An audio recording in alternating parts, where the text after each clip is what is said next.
afternoon, everybody. Welcome to the Hawthorns, Norwich City's final away game of the 22-23 campaign here today against West Bromwich Albion, who are still chasing the playoffs. I know a lot of you will be sighing as I mention it, but we do have to mention it given there is technically a route in there for Norwich. But as things stand, Coventry winning 2-0. Paddy, just try and contain yourself for a minute, which would move them up to fifth on 69 points. Millwall obviously won last night, relegating Blackpool, Norwich City's opponents next week in the process. They're in sixth on 68. 68, of course, the maximum amount of points that Norwich City can get, which means if Blackburn win on Monday or Norwich City drop points here this evening, the playoff dream, if ever there was one, is dead and buried for absolute sure. West Brom, of course, need a win. They can still get in there. A win here tonight, as it stands, would take them up to 7th. So that gives you an idea of all of the various elements. I know that the playoff seems a bit strange. Norwich City are 12th as things stand. So certainly we're realistic. David Wagner's realist. The fans are realist as well. No route in there for Norwich City, I think it's fair to say. But here we are. We will give you the team news as it drops in about a minute or so. Going to be interesting to see how David Wagner responds to last week's defeat against Swansea. That 3-0 defeat that was so bad, such a poor afternoon at Carrow Road by all accounts. And here we go. Andrew Omebamidele makes his 50th appearance for Norwich City. Brad Hills makes the bench. Christos Solis starts. And Norwich City line up like this. Gunn in goal. Aarons, Omebamidele, Byram and Yanulis as the back four. I say that as Sorensen starts as well. So I'm just trying to piece this together. So let's say Gibson, Sorensen and Sauer in the middle with Scholes, Marquinhos and Sargent. So let's go with that. Could be different, but I'll just read that again. Gunn in goal, Aarons, Byram, Omebamidele and Yanulis as a back four. But of course with Sorensen's inclusion, could be a back five. Sorensen, Sauer and Gibbs as a midfield three, although that could be Sorensen, Sauer with Gibbs just in front. Marquinhos and Jolis on either flank with Josh Sargent up front. Hopefully I've thought out loud there to an extent that you've been able to understand. The subs bench: Tim Krul, Isaac Hayden, Adam Ida, Temu Pukki, Marcelino Nunez, John Rowe and Brad Hills. Palpably, apparently. I've got to say palpably. There you go. There you go. What do you make of that 11? It's palpably changed 11, isn't it? Yeah, it's... Byram's a strange one because you did the presser, didn't you, on Thursday afternoon? Yeah. And his quotes seem to infer at that point, David Wagner, that you can't really expect him to be in a mix for a starting role. Now, obviously, that was Thursday afternoon. This is now Saturday evening, so maybe he's decided, in terms of the balance of the team, that he probably needs Byram in there. It will be interesting where Sorensen's deployed. I think you tend to think he'd go with a 4 for me. That looks like a 4-2-3-1 to me. I'd agree. And Marquinhos, I'm very surprised to see him back in. I thought that was... Is that a necessity, though? No one El Hernandez here this Well, ultimately, that's probably what has opened up the door for him to come back in, because I thought we'd seen the last of him, really. A lone player who's not going to be here next season, in the context of a season that is not really heading. I know you had to contractually map out a route still to the playoffs that is alive, but I think we all probably know where this season's meandering to. I didn't say it was alive, to be fair. It just it exists. It's factual as we sit here. Yeah. But that is a surprise to see Marquinhos in there, even with Onel not available. Other than that, Jolis, a little bit of a surprise, but again, is that almost a bit of a nod to next season again and looking at things that may come into play once this season's put to bed. He'll certainly be here. He'll certainly potentially could be a player who could emerge as a key player under the way Wagner likes to set up. So I'm quite interested now I've seen that 11 to see how they, A, how he puts them together on the pitch, and B, what the mindset is. You know, is it, which it feels like looking at that with Marquinhos and Jolis in there. Sargent, very athletic. Are they trying to maybe counter and be good in transition? And be able to have the pace to really punish West Brom if they turn over the ball. Feels like that type of game, and if it is, then that again would underline maybe why you want Sorensen as protecting your back four alongside Zara, although with Zara and Gibbs in there, their natural inclination is to get forward as well. So it's very interesting the balance of how he sets these 11 players up ready for me. Yeah, I agree. I mean, what do you make of that defensive change? I actually threw the question on. I think I asked him on Thursday whether Sam Byram could play as a centre-back, which maybe explains the wry smile that I got before he responded. The decision to take Sorensen out there, I think if it was one that he could do, it kind of felt like he might, given obviously the fact that they conceded 9 goals in 3 games over the past week with Middlesbrough, QPR and Swansea. He didn't look particularly sure as a defensive setup. Sam Byram probably does inject a degree of experience into that, which maybe is slightly contradicted by the fact that, as you say, he hasn't played much football at all for going on 2 years really. First start today, I think first involvement maybe. First start today for 6 months. Had 21 months out. Kind of scoring the reverse switch, yeah? He did, yeah. But the last 2 seasons, he's been out for a total of 21 months, 2 hamstring operations.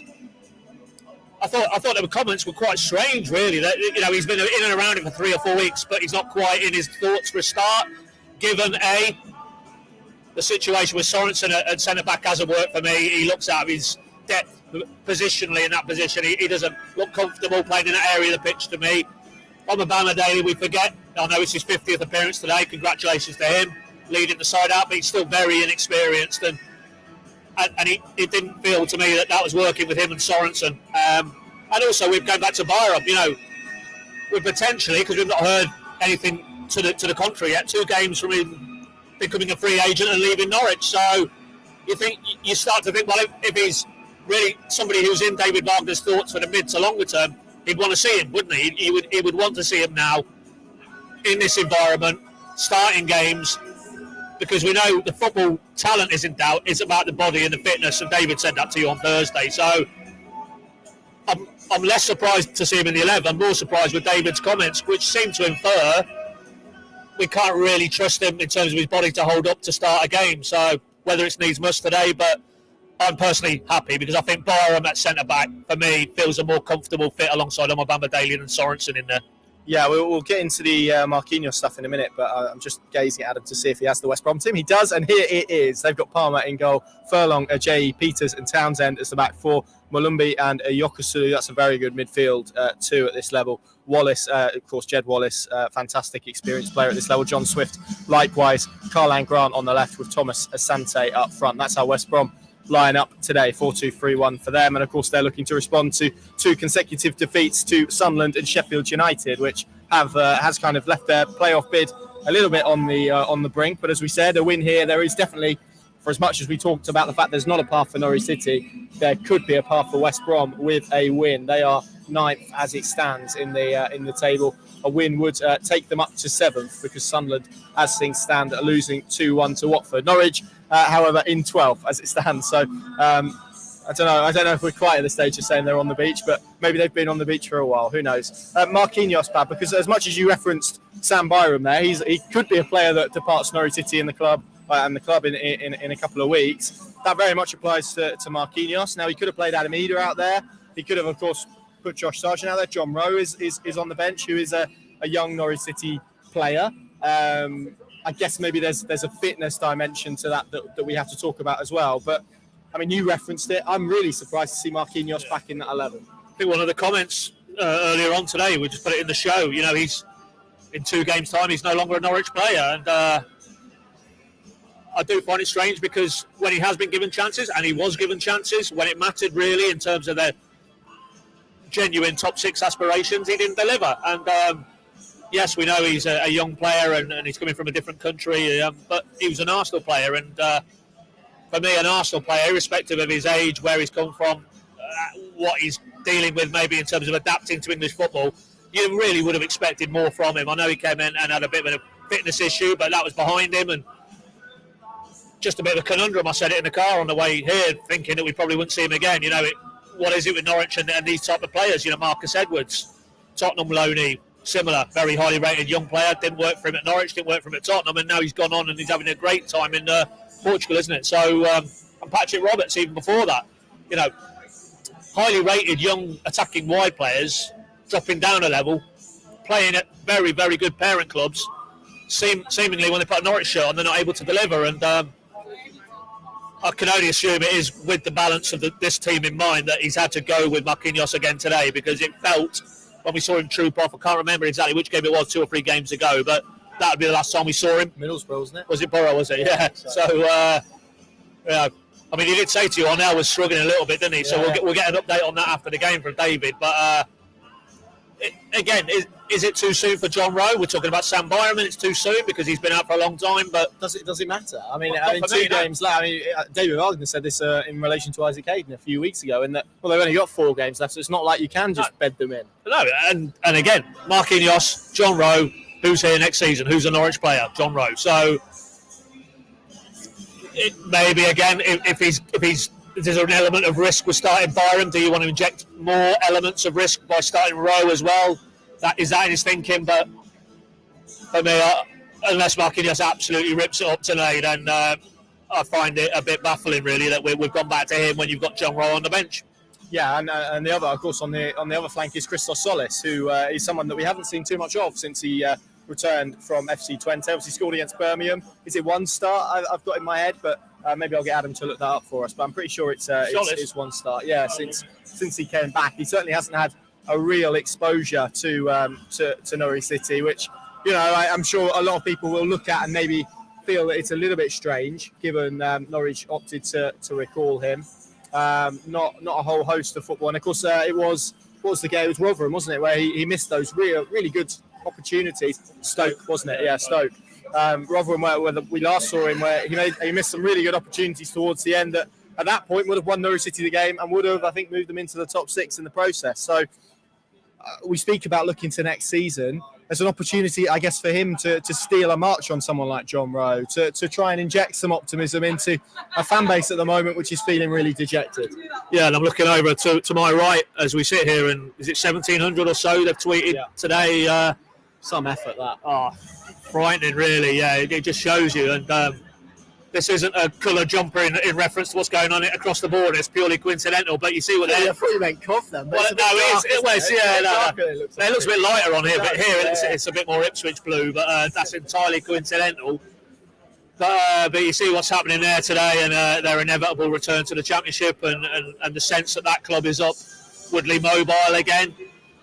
That very much isn't the case around this place. You know, whatever side of the fence you're on, it doesn't feel that this is in an upward part of the cycle, but through thick and thin, again, they turn out in huge numbers. And, you know, I suppose of the 2 sets of fans, the away fans have seen a little bit more to get enthused about this season, marginally, than the home fans. But it'd be nice, given it's the last away day of the season, that they've got something that they can cling to. And whether it, hopefully a result, hopefully a performance, hopefully some goals, but also maybe with a view to next season, some of these younger players maybe in this sort of environment, you know, really stepping forward and showing, as Wagner keeps challenging them now in the last few games, do you want to be part of this? Can you step up and take your chance if you're a young player?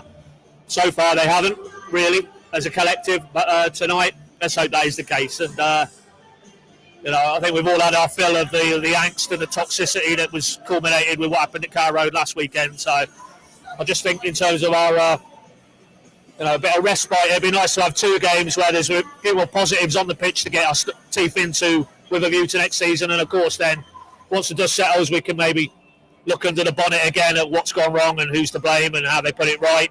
But for me, I just hope for the 2 90-minute games from Norwich where we've got something that feels a bit more positive and uplifting than, let's be honest, the dross we've seen since Millwall. 1 win in 9 at this stage of the season. Appalling. There's no other word for it. Yeah, and that's why they don't find themselves in the top 6, given I think Blackburn haven't won in 8 games. There are a few others who have stumbled. Millwall hadn't won in a few games before their win last night. Obviously, Coventry have found a little bit of form. That's why they find themselves in there. Sunderland had looked to time their run as well. So, again, we talk about why Norwich aren't in the top 6. It's largely because of the opportunities they've squandered rather than anything else. Just elsewhere before we go to the predictions, because I'm sure everyone watching this, like we have, has got one eye on Kings Lynn Town, of course, in the National League North. They are beating Curzon Ashton 2-0. Fylde also 2-0 up over Bradford Park Avenue, which would mean a playoff semi-final at the Walks next Sunday, which, at least there's one Norfolk side in the playoffs, eh, Pat? Yeah. So absolutely. So let's get to this game then, Pat. I mean, feels like West Brom have more to play for. Well, they definitely have more to play for than Norwich at the moment. But sometimes that can free teams up, that kind of freedom and I guess the fact that there isn't those targets and stuff. We can see some odd results and performances at this stage of the season. Yeah. How do you see this one going? I get the sense you don't expect that's going to happen today. Well, you just don't know now with this Norwich team, do you, what you're going to get from game to game, and you know the feeling that they get so adversely affected by adversity in the games, and the emotions too high and too low, and you know it's a very young team again today, so to expect them to suddenly transform into this streetwise battle-hardened come here. No doubt they'll have to dig in and be defensively resolute, and then score the goals they need, to get the win. It feels a bit of a stretch on the back of one win in 9, but conversely, I don't think West Brom have really set it alight recently. They look like under Corberon they were coming with a decent run, but they've stalled, and it's a big game for them today because really for both teams, well certainly West Brom, without a win, you're not taking it to the final weekend. So they should have that urgency in their play. But I think there will be a bit of freedom to how Norwich go about it, and you hopefully see that, and that there's a bit less pressure on this group because their race is run in terms of the playoffs and promotion. So I don't know. I'm going to go positively and go a draw, Connor. Why not? We're D-Mob happy anyway. It doesn't really matter either way, does it? So I'm going to go score draw, mate. You? I don't know. I really don't know. Do you know what? I haven't seen Norwich lose. I've been here 3 times as an away fan. I've never seen Norwich lose. I don't think they've lost this since 2012, albeit they've not played West Brom that much. So yeah, maybe I can't believe I'm saying. Maybe we'll be positive and go for a draw. That is positive. So yeah, I'll go 2-2. But if there is one side to nick it, I sadly think it'll be the host. So let's see what we get this afternoon. Of course, not much riding on it from a Norwich City perspective, other than looking for gems ahead of next season, really, and anything that we can kind of grab onto ahead of what is anticipated to be a summer of change at the football club. You can, of course, join us, Pinken.com and the Pinken Plus app as well. I'll have live coverage on our Matchday blog, and we'll have all the analysis and reaction after the game as well. We're nearly there, folks. The season end is nearly upon us. The away campaign ends here today. Let's hope Norwich City can finish it with a win as Angus Gunn emerges to warm up. Thanks very much for watching. See you soon.